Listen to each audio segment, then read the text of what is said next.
স্বাগত ডিবিসি সংবাদে আপনাদের সাথে আছি তাসনুভা তন্নি। 24 ঘন্টায় ফুটবল খেলতে পছন্দ করেন হামজা চৌধুরীর সন্তানরা। লাল সবুজের জার্সিতে খেলতে এসে মানুষের ভালোবাসায় আপ্লুত তিনি ও তার পরিবারের সদস্যরা। ডিবিসি নিউজের সিনিয়র রিপোর্টার মুশফিকুর রহমানকে দেয় একান্ত সাক্ষাৎকারে বাংলাদেশের ফুটবলের নতুন সেন্সেশন হামজা চৌধুরী জানালেন, পরিকল্পনা মাফিক খেলে ভারতকে হারাতে চাই।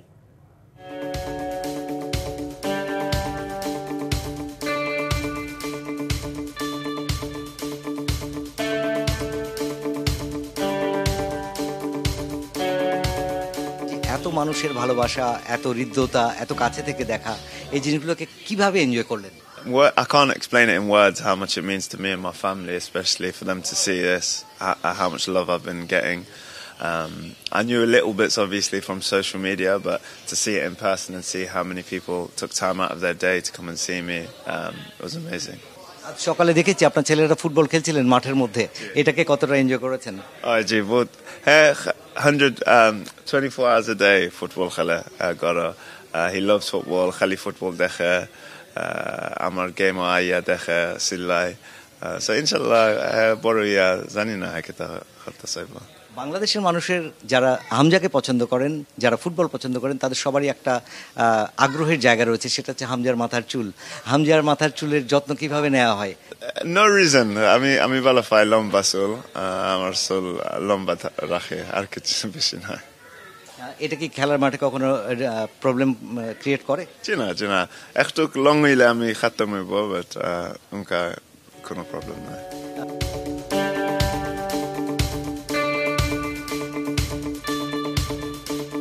আপনার মিসেস কি বলছেন যে বাড়িতে আসলেন, সবাইকে দেখলেন, এত মানুষের ভালোবাসা দেখলেন, সবকিছু, তার প্রতিক্রিয়াটা কি? Amazing. All the messages I've got, it's been amazing. I think my wife is enjoying every second of it. She loves Bangladesh. She loves the culture. So for her first visit, everyone's made it very special. Can you tell me about the national team of Bangladesh teams? The red-green jersey, is it waiting for you last 4 years? How do you feel? I'm very excited. I'm very, very excited to wear the red and green jersey. Inshallah, we've got some big games coming up, and inshallah, we can be successful and move forward and bring the Bangladeshi football to a higher level. প্রত্যেকটা মানুষেরই স্বপ্ন থাকে তার নিজের দেশকে নিয়ে, নিজের দলকে নিয়ে, সন্তানদের নিয়ে। আপনার কি স্বপ্ন রয়েছে সন্তানদের নিয়ে? তাদেরকে কি ফুটবলার বানাতে চান এবং তারা কি লাল সবুজের জার্সিতে খেলবে কোনোদিন? Whatever he wants to do, whatever they want to do. Like you say, everyone has different dreams. Mine was to play football, and this led me to this position, so I'm excited. India বড় একটা প্রতিপক্ষ এবং Bangladesh Bharat match মানেই বড় ধরনের একটা যুদ্ধ। এই যুদ্ধটা কিভাবে জিতবো আমরা? I don't know what to expect of the atmosphere, but I know there is a rivalry between the two teams. But I think for me anyways, we have to treat it like another game, any game of football. Go and stick to the plan the coach has set out for us, and like I said, inshallah we'll be victorious.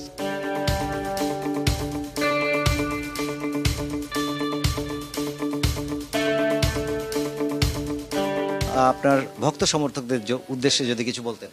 Thank you so much for coming out and supporting me. It means a lot to me and my family, and inshallah I can repay you. Thank you, Hamza. Wish you good luck, and Bangladesh will win this match at 25th March at Shillong, inshallah.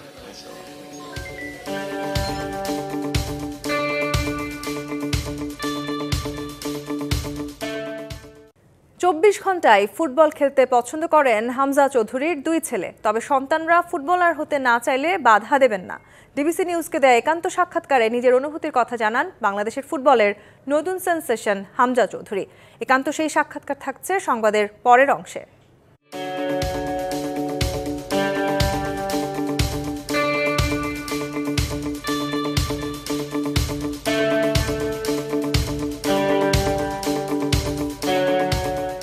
এত মানুষের ভালোবাসা, এত হৃদ্যতা, এত কাছে থেকে দেখা, এই জিনিসগুলোকে কিভাবে এনজয় করলেন?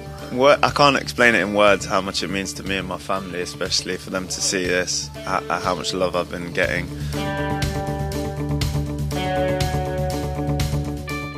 সকালে দেখেছি আপনার ছেলেরা ফুটবল খেলছিলেন মাঠের মধ্যে, এটাকে কতটা এনজয় করেছেন? 24 hours a day football খেলে গড়। He loves football, খালি ফুটবল দেখে। আপনার মিসেস কি বলছেন যে বাড়িতে আসলেন, সবাইকে দেখলেন, এত মানুষের ভালোবাসা দেখলেন? I think my wife is enjoying every second of it. She loves Bangladesh, she loves the culture. So for her first visit, everyone's made it very special.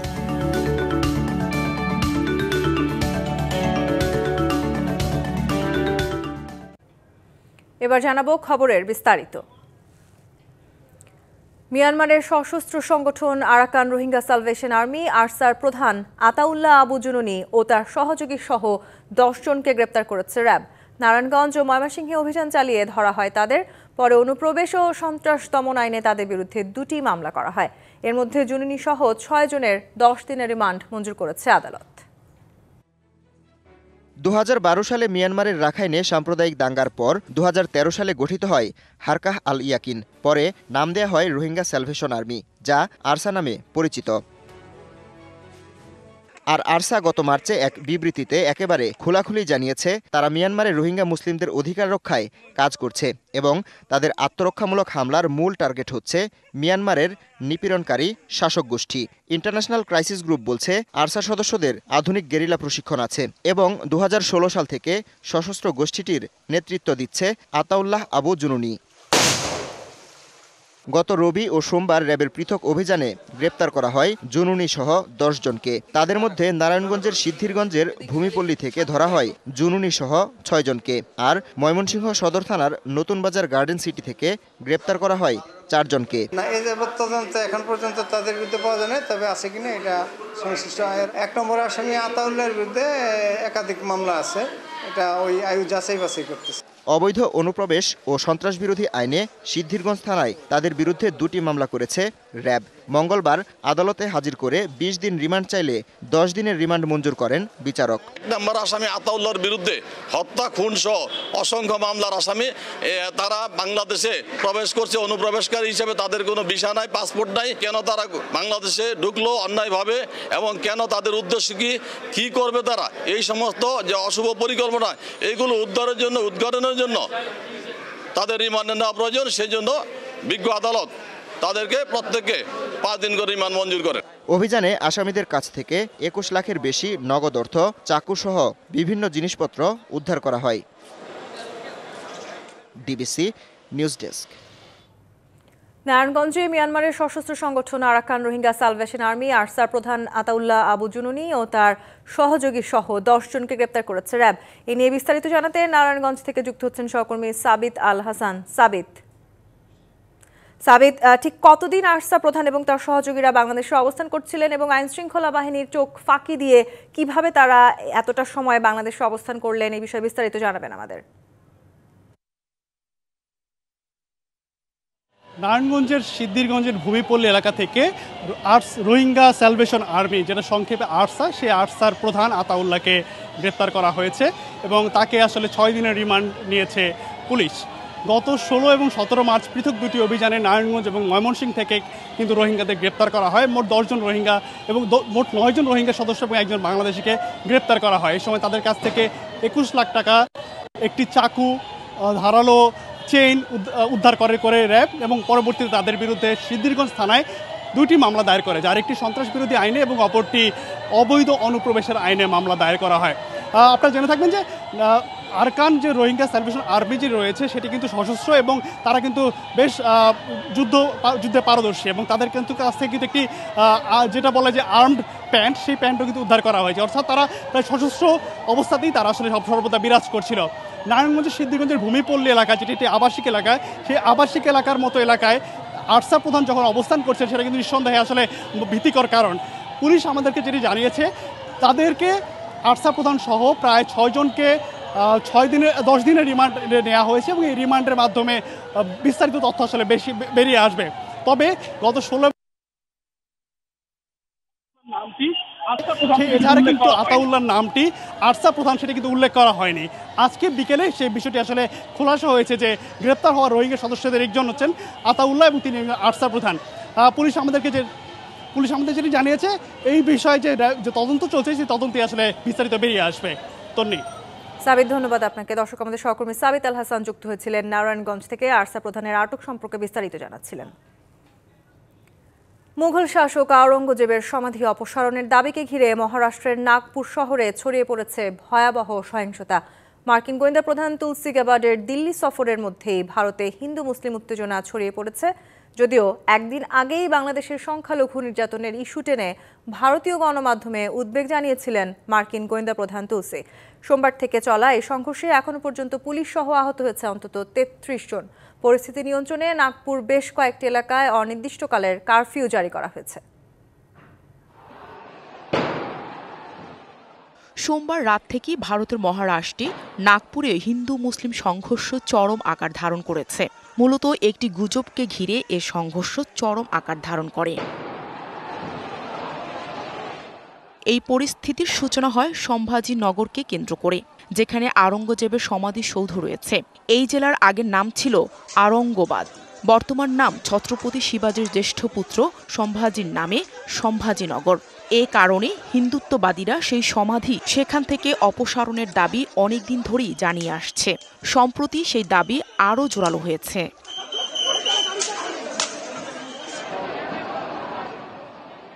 কট্টর উগ্র হিন্দুত্ববাদী গোষ্ঠী বিশ্ব হিন্দু পরিষদ এবং বজরং দলের সমর্থকরা সোমবার নাগপুরের মহল এলাকায় শিবাজী মহারাজের মূর্তির কাছে জড়ো হয়ে মহারাষ্ট্র থেকে আওরঙ্গজেবের সমাধি সরিয়ে নেওয়ার দাবিতে বিক্ষোভ করেন। এ সময় তারা বিভিন্ন স্লোগান দেন এবং আওরঙ্গজেবের ছবি, ঘাসে আবৃত সবুজ কাপড়ে মোড়া একটি প্রতীকী সমাধিও আগুনে পুড়িয়ে দেয়। ধর্মগ্রন্থ পোড়ানোর গুজব ছড়িয়ে পড়ায় পরিস্থিতি আরও জটিল হয়ে উঠেছে। এই হাঙ্গামায় আহত হয় পুলিশ সহ বেশ কয়েকজন। পরিস্থিতি সামাল দিতে পুলিশ লাঠিপেটা করে ও কাঁদানে গ্যাস ছোড়ে। এদিকে সোনাগপুর শহরের মোট ১১টি থানায় গত সোমবার রাত থেকে অনির্দিষ্টকালের জন্য কারফিউ জারি করা হয়েছে। অশান্তি ছড়ানোর অভিযোগে সোমবার রাতেই শহরের বিভিন্ন স্থান থেকে গ্রেফতার করা হয়েছে অর্ধ শতাধিক। বর্তমানে পরিস্থিতি থমথমে।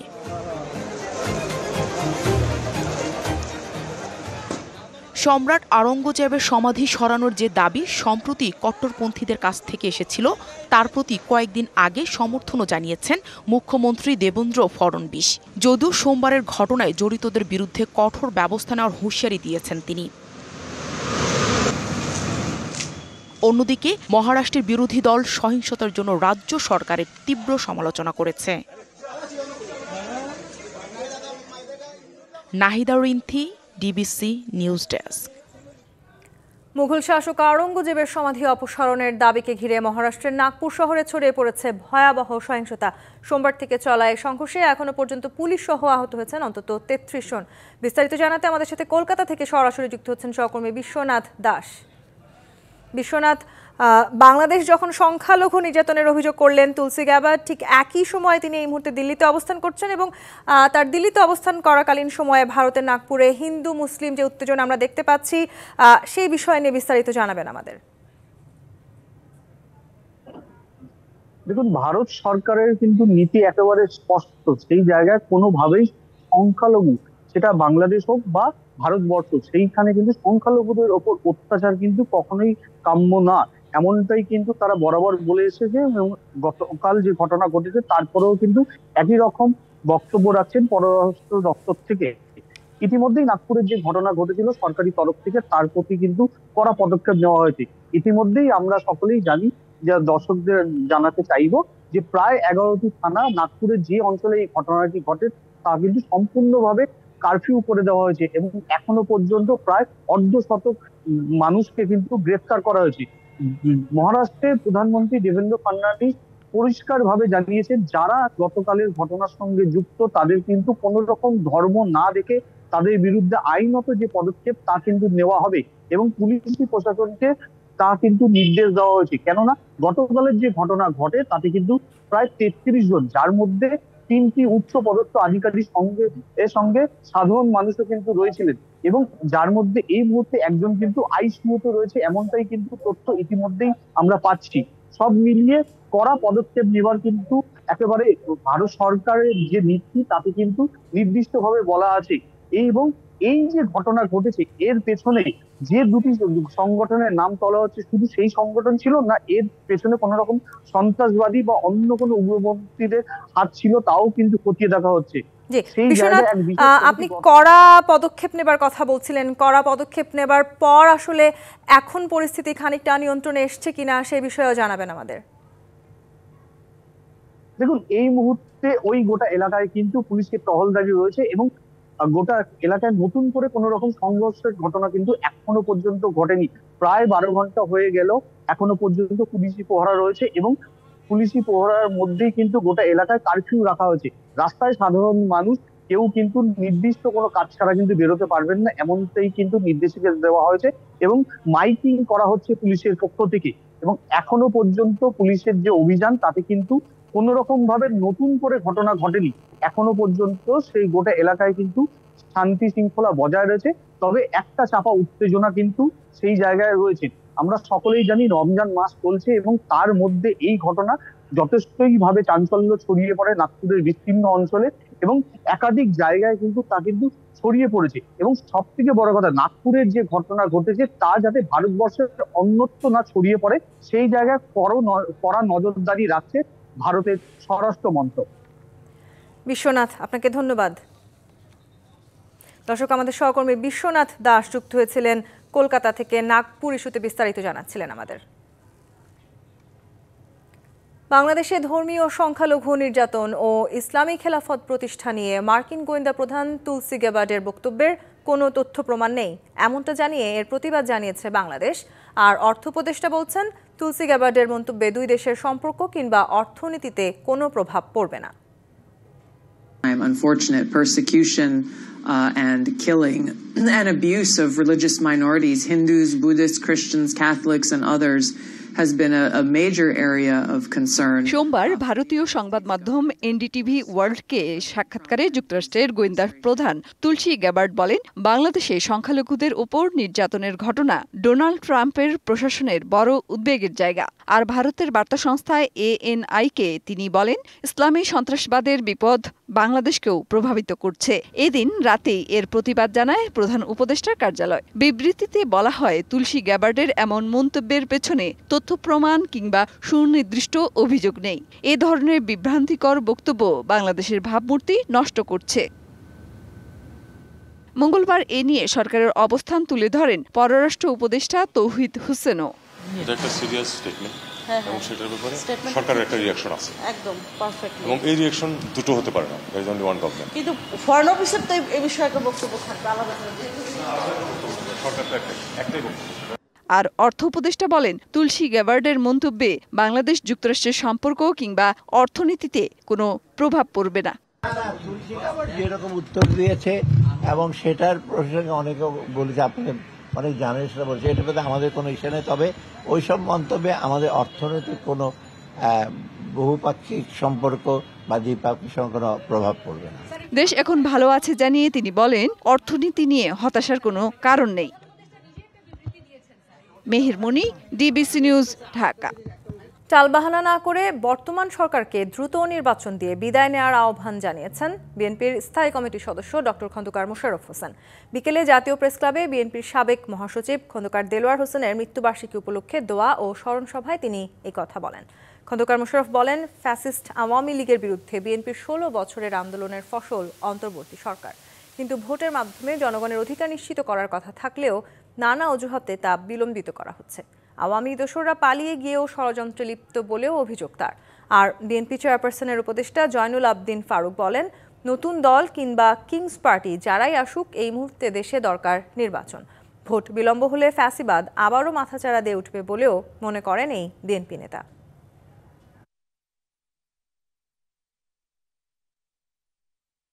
রাজনীতি করি দলের আদর্শের জন্য, রাজনীতি করি বাংলাদেশি জাতীয়তাবাদী শক্তিকে শক্তিশালী করার জন্য, দেশে গণতন্ত্র প্রতিষ্ঠা করার জন্য, স্বাধীনতা সার্বভৌমত্বকে রক্ষা করার জন্য। দরবারে একজন গ্রহণযোগ্য ব্যক্তি কারো কথায় কান না দিয়ে স্পষ্ট একটি নির্বাচনের তারিখ ঘোষণা করে দেন, তাহলে এইসব সংস্কার কিছু প্রয়োজন হবে। নতুন রাজনৈতিক দলের নিবন্ধনের জন্য নির্বাচন কমিশনের দেয়া গণবিজ্ঞপ্তি কেন অবৈধ নয় জানতে চেয়ে রুল জারি করেছে হাইকোর্ট। বিচারপতি মোহাম্মদ আকরাম হোসেন চৌধুরী ও বিচারপতি KM রাশেদুজ্জামান রাজার বেঞ্চ এই রুল জারি করে। নতুন রাজনৈতিক দলের নিবন্ধনের জন্য আবেদনপত্র আহ্বান করে 10ই মার্চ ওই গণবিজ্ঞপ্তি দেয় নির্বাচন কমিশন। এর বৈধতা নিয়ে রাষ্ট্র সংস্কার আন্দোলনের প্রধান সমন্বয়ক ও সুপ্রিম কোর্টের আইনজীবী হাসনাত কাইয়ুম রিটটি করেন। একটা গণবিজ্ঞপ্তি এর মধ্যে প্রকাশ হয়েছিল গত 10ই মার্চ। এটাতে বিভিন্ন রাজনৈতিক দলকে পুরনো আইনে, ফ্যাসিবাদী আমলের আইনে রাজনৈতিক দল নিবন্ধনের জন্য আহ্বান জানানো হয়েছে। সেই আইনে এই গণবিজ্ঞপ্তিটা কেন অবৈধ ঘোষণা হবে না, এই মর্মে একটা রুল জারি হয়েছে আজকে। পুলিশ বাহিনীর শক্তি জুগিয়েছে প্রধান উপদেষ্টার নির্দেশনা। এখন থেকে তাই মাঠে কঠোর হওয়ার কথা জানিয়েছে পুলিশ সদর দপ্তর। সংস্থাটি বলছে, দেশ জুড়ে বাহিনীর 2,13,000 সদস্য জননিরাপত্তায় কাজ করে যাচ্ছে। নিরাপত্তা বিশ্লেষকরা বলছেন, স্বাধীন পুলিশ কমিশন গঠন সহ যেসব সংকট রয়েছে তা কাটলেই মাঠে সক্রিয় হতে পারবে বাহিনীটি। না হলে নেতিবাচক চরিত্রে ফেরার শঙ্কাও আছে। সরকার পতনের পর দেশের আইনশৃঙ্খলা পরিস্থিতি অবনতি হতে থাকে, বাড়তে থাকে নানা অপরাধ। দাবি আদায়ে যে যার মতো নামতে থাকে সড়কে। পুলিশ মাঠে সক্রিয় হতে না হতেই এমন পরিস্থিতির সুযোগ নেয় অপরাধীরা। ঘটে মব সহিংসতার ঘটনাও। পরিসংখ্যান বলছে, গত 7 মাসে দেশে খুন হয়েছেন 2175 জন। জানুয়ারি ও ফেব্রুয়ারিতে এ সংখ্যা 594 জন। জননিরাপত্তার এমন সংকট কাটাতে পুলিশ বাহিনীকে সক্রিয় করতে বেশ কিছু উদ্যোগ নেয় পুলিশ সদর দপ্তর। তারপরও দৃশ্যমান উন্নতি হয়নি। এমন অবস্থায় সোমবার প্রধান উপদেষ্টার সাথে বৈঠক করেন পুলিশের 127 ঊর্ধ্বতন কর্মকর্তা। বৈঠকে উপদেষ্টার কাছে বাহিনী পরিচালনায় চ্যালেঞ্জ, স্বাধীন পুলিশ কমিশন, আবাসন, গাড়ি বাড়ানো সহ বিভিন্ন দাবি তোলেন তারা। তেমনি প্রধান উপদেষ্টাও পুলিশকে দায়িত্ব পালনে নানা দিক নির্দেশনা দেন। তবে বৈঠকের পর পুলিশ সদর দপ্তর বলছে, প্রধান উপদেষ্টার নির্দেশনা অনুযায়ী চেষ্টা করা হচ্ছে অপরাধ দমন ও জননিরাপত্তা দিতে। যে কোনো ধরনের চ্যালেঞ্জ মোকাবেলায় পুলিশ প্রস্তুত রয়েছে। যদি অপরাধ, আমাদের কাজই হচ্ছে কি আসলে অপরাধের মাত্রাটা একবারে কমিয়ে নিয়ে আসা, বা অপরাধ যদি সংগঠিত হয়েও যায় তাহলে অপরাধীকে যেন দ্রুত আইনে আওতায় নিয়ে আসা যায়, সেটি যেন যথাযথভাবে পালন করা যায়। আইন শৃঙ্খলা পরিস্থিতি স্থিতিশীল রাখতে গিয়ে আমরা ভবিষ্যতেও আমাদের পক্ষ থেকে সর্বোচ্চ প্রচেষ্টা অব্যাহত থাকবে। স্বাধীন পুলিশ কমিশন গঠন সহ যুক্তিসঙ্গত বিষয় বাস্তবায়ন হলেই বাহিনীর সদস্যরা জননিরাপত্তায় সক্রিয় থাকতে পারবে, এমনটাই মনে করেন নিরাপদ বিশ্লেষক। চিফ অ্যাডভাইজার বলেছেন যে আমরা আপনাদের সাথে আছি, আপনারা কাজ করে যান। সেটা তখনই সম্ভব হয় যখন তারা নিজেদের অর্গানাইজেশনটাকে তারা বুঝবে যে এটা স্টার্টিং ফ্রম IGP থেকে নিয়ে একটা কনস্টেবল পর্যন্ত, সিপাহী পর্যন্ত, তারা যদি তাদের চাকরির নিশ্চয়তা, তাদের কর্মপরি দিয়ে থাকে, তখন তারা এটা করবে। এটা এখানে আরও সচেষ্ট হবে। অপরাধ দমাতে পুলিশ বাহিনীকে আরও কঠোর হওয়ার তাগিদ দেন তিনি। সোমবার প্রধান উপদেষ্টার সাথে বৈঠকের পর আবারও সক্রিয় হওয়ার কথা বলছে পুলিশ সদর দপ্তর। তারা বলছেন, অপরাধ দমনে কাউকে ছাড় নয়। Rakib Hossain, DBC news, Dhaka. ভুয়া টুর্নামেন্টের কাগজ দেখিয়ে ও ক্রিকেটার সেজে মালয়েশিয়ায় প্রবেশের চেষ্টার সময় 15 বাংলাদেশিকে আটক করেছে দেশটির আইনশৃঙ্খলা বাহিনী। মঙ্গলবার কুয়ালালামপুর আন্তর্জাতিক বিমানবন্দর থেকে তাদের আটক করা হয়। এই তথ্য জানিয়েছে মালয়েশিয়ার স্থানীয় সংবাদ মাধ্যম মালয় মেইল। মালয়েশিয়ার বর্ডার কন্ট্রোল ও প্রোটেকশন এজেন্সির বরাতে মালয় মেইল তাদের প্রতিবেদনে জানিয়েছে, 15 সদস্যের এই দলটি ক্রিকেটের জার্সি পরে বিমানবন্দরে উপস্থিত হয়। সেখানে তারা টুর্নামেন্ট আয়োজকদের একটি কাগজও দেখায়, যেটিতে বলা হয়েছে পেনাং ক্রিকেট অ্যাসোসিয়েশনের টুর্নামেন্টে অংশ নিতে বাংলাদেশ থেকে মালয়েশিয়ায় গেছেন তারা। তবে বর্ডার কন্ট্রোলের কর্মকর্তারা পরীক্ষা নিরীক্ষা করে দেখতে পান এই কাগজটি ভুয়া। এতে বলা আছে 21 থেকে 23 মার্চ পর্যন্ত টুর্নামেন্টটি হবে, তবে ওই সময় কোনো ম্যাচই নেই। এছাড়া তারা যে স্পন্সরকে গ্যারান্টার হিসেবে দেখিয়েছে তিনিও এ বিষয়ে কিছু জানেন না। রাজধানীতে জমজমাট ইফতার বাজার। পছন্দের ইফতার সামগ্রী কিনতে হোটেল ও রেস্তোরাঁয় ভিড় করছেন ক্রেতারা। Haleem, luchi, chicken roast, grill chicken, Thai chicken সহ 20-21 আইটেমের মুখরোচক ইফতার সামগ্রীর পসরা সাজিয়ে রাখেন দোকানিরা। সেখান থেকে নিজেদের পছন্দের ইফতার কিনে নিচ্ছেন ক্রেতারা। গুলশান এলাকার বাসিন্দারা দুপুরের পর থেকে অফিস ছুটির পর পরিবারের সাথে ইফতার করতে বাড়তি কিছু কিনতে ভিড় জমাচ্ছে দোকানগুলোতে। পরিবার ও স্বজনদের নিয়ে অনেকেই আসেন। খাবারের বৈচিত্র্য আর গুণাগুণ যাই হোক না কেন গুরুত্ব দিচ্ছেন মানের। ভ্যারাইটিস বা ডিফারেন্ট টাইপের খাবার ট্রাই করতে। দামও ঠিক আমাদের নাগালের ভিতরে আছে। গেস্টটা মেহমানটা একটু বেশি হয়, ওই সময় আসলে এটা চাপটা পড়ে বেশি। সবাই একটু এক্সেপশনাল একটা খাবার খেতে চায়, সেই ক্ষেত্রে আমরা চাই যে একটু এক্সেপশনাল খাবার এইখান থেকে পাবো, সেই জন্যই এখানে আসা এবং কেনা। দোকানিরা বলছেন আগের তুলনায় এবছর বেচা কিনা বাড়ার পাশাপাশি বেড়েছে ক্রেতাও। 10 রমজানের পর থেকে ক্রেতা সংখ্যাটা একটু বাড়তেছে আস্তে আস্তে, তো বিক্রি ভালোর দিকে যাচ্ছে এখন। গরুর চাপ, খাসির চাপ, বডি কাবাব, লুচি, এই জিনিসটাই বেশিরভাগ আমাদের, আর দই বড়াটা। গতবারের যে রেট ছিল এবারও সেই রেটই রাখা হয়েছে। দেশের পরিস্থিতি অনুযায়ী মোটামুটি ভালো আছে। দিনভর সিয়াম সাধনার পর ইফতার টেবিলে ভিন্ন রকম আয়োজনের জন্য ভিড় করছে রাজধানীর হোটেল ও রেস্তোরাঁগুলোতে। মাহমুদুল হাসান আজিম, ডিবিসি নিউজ, ঢাকা। চাইম ব্যান্ডের গায়ক খালিদ আনোয়ার সাইফুল্লাহর প্রথম মৃত্যুবার্ষিকী আজ। 2024 সালের 18 মার্চ রাজধানীর গ্রিন রোডের বাসায় হৃদরোগে আক্রান্ত হয়ে মারা যান জনপ্রিয় এই শিল্পী।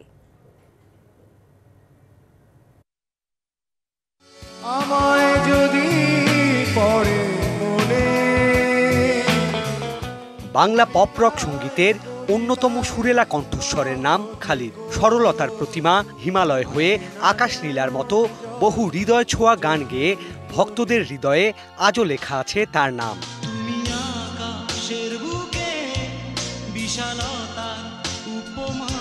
80-র দশকের শুরুতে চাইম ব্যান্ডের মাধ্যমে পেশাদার সঙ্গীত শিল্পী হিসেবে যাত্রা শুরু করেন খালিদ। খেয়ালি জীবনের নানা উত্থান পতন পেরিয়ে ব্যান্ড ও সলো ক্যারিয়ারে গেয়েছেন বহু কালজয়ী গান।